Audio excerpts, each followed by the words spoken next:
Okay, here we are at Bloomer. Here's the front entrance of the parking lot, followed by the main parking lot right here. Not much traffic here on a beautiful day.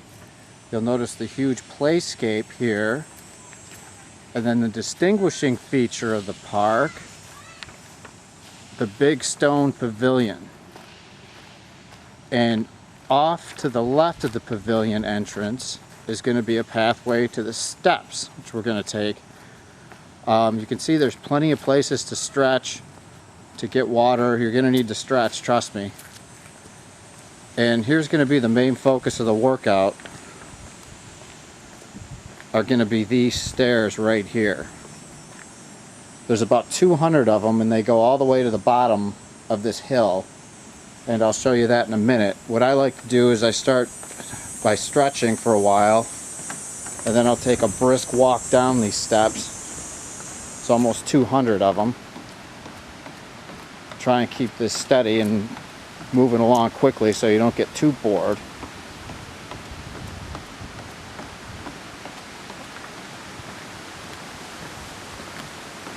There's not that many people here today. Usually there's a few of us crazy people doing this steps as an exercise.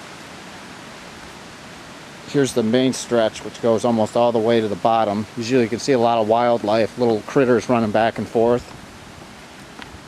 It's a beautiful day for this.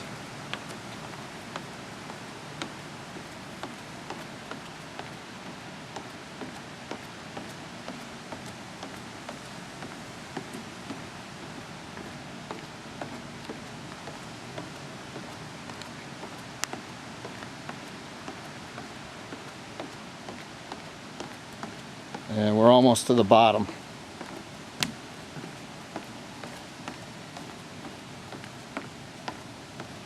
They take really good care of these steps. Even when they're wet, they're not that slippery. I run it a lot in the winter, and unless there's ice on it, they're not slippery at all. I always get decent traction. I like the steps a lot because they're not steep. You can see right there, there's not much of a hop to them. If you take double steps the whole way up, you're going to work your quads. If you take single steps up, you're really going to get a good cardio workout.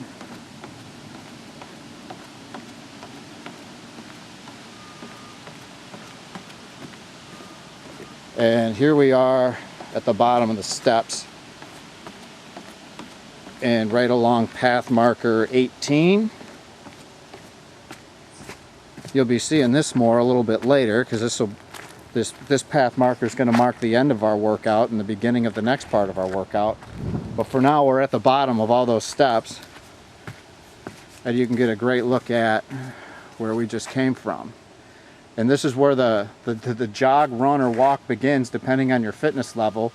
Again, if you take double steps, you're going to get a leg workout in addition to the cardio. If you take single steps, it's more of a cardio workout. But even if you walk it, by the time you get to the top of this hill, you'll be huffing and puffing. And I'm going to do that in a second after I turn off the camera and catch my breath and start filming the next part of the workout at the top of the hill. Alright, now we're at the top and I've taken a little break. Phase 2 of the workout starts right now.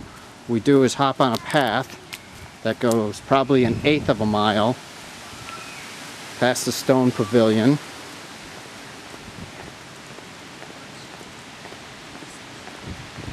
And once you come up the steps, you're going to want to hang a quick left so you can kind of get on this path. Once you pass the sidewalks, you can't really see it up there, but if you keep going, it gets to path number 2. And what I like to do is, once I get to the top of the stairs back there, is I like to keep up a real brisk pace to keep your heart rate steady, because your heart rate's really going to be elevated, and it's going to go down quite a bit if you go to a slow walk. But if you keep it at a brisk walk, you're going to keep your heart rate up, and you know it's going to drop back down to a great fat burning workout. You can see there's some stone siding here to the path, but this path's kind of unstable. There's a lot of tree roots growing through it. I almost tripped over one just there. And you follow this path, not even 1/8 of a mile, and hopefully you're not stumbling. You really do have to watch your footing on this one. This one's It's not treacherous, but you're definitely going to need to watch your steps so you don't trip and get hurt. Okay, so this path leads to the second staircase. And this staircase is a little different. The steps are a lot steeper. And as you can see, the staircase is also narrower.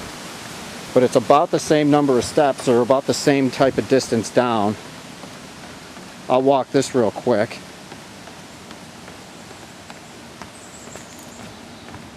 And when we get to the bottom, I'll show you the next phase of the workout.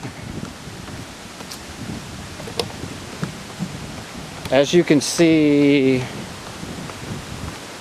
right here, the steps are a little steeper than the other one, and you'll definitely feel that. You'll definitely feel like you're descending down a steeper hill with these stairs than you were with the other one.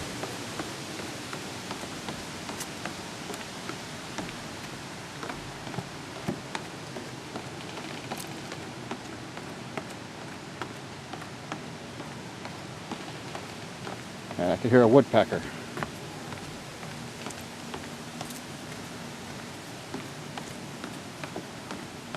These steps, both this staircase and the other staircase, are really in good shape from a design standpoint. There's no creaking. There was a board that was damaged, and the Parks Department quickly replaced it. And it's just a really good, safe, solid workout when it comes to the steps. When you get to the bottom of the steps here, you're going to see a pathway here, left, right, or straight. What you're going to want to do is hang a left. And you'll see that based on, here's we're at park marker number 17. We're going to want to turn left and go down this path to get back where we came from. And again, I like to keep up a brisk pace on the walk to keep my heart rate elevated, because pretty soon we're going to be at the bottom of the original stairs, and that's phase 2 of the workout. Is you know, rinse and repeat, as they say, is to keep moving on to the next part of it, which is going up those stairs again. But this path is very smooth. There's parts of it that are hardened clay that get really slick when it rains out. So while the path is really smooth and less treacherous than the other path, there is kind of a danger there after it rains. You're going to get muddy. This path really doesn't hold the water well.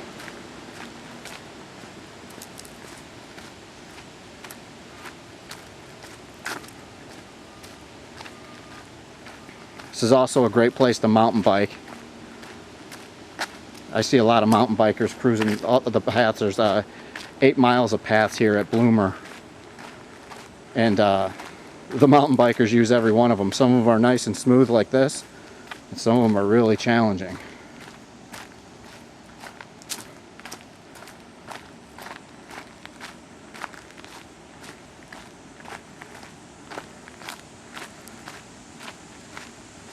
Little history here.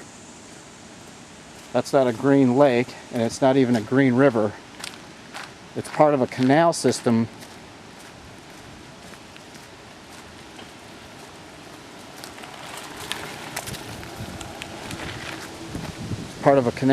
that was built before railroad, and it's called the Clinton to Kalamazoo Canal.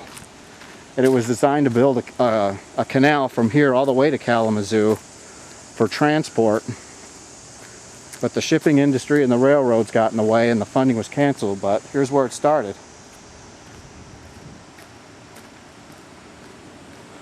Okay. Up along the pathway here, there's a more treacherous pathway with a little more treacherous stairs that lead something else. But you're going to want to stay in this path. We're almost at the quarter-mile point. And here's the area I was talking about. This part doesn't hold the rain well and gets really slick. Anyways, here's mile marker 18, and you know what that means. It means here's where we started from originally at our workout, at the bottom of the steps, looking all the way up. So I think if you just came out here and walked the steps, if you came out here and ran the steps, if you ran the steps and the trails, no matter what you do, you're going to be able to find a nice heart rate workout, or you can really train intensely heavy with your legs. I've seen people out here run these steps 10 times in a row, and I've also seen people just out here for a leisurely stroll to burn off dinner. So whatever you do, it's one of the best workouts in Oakland County.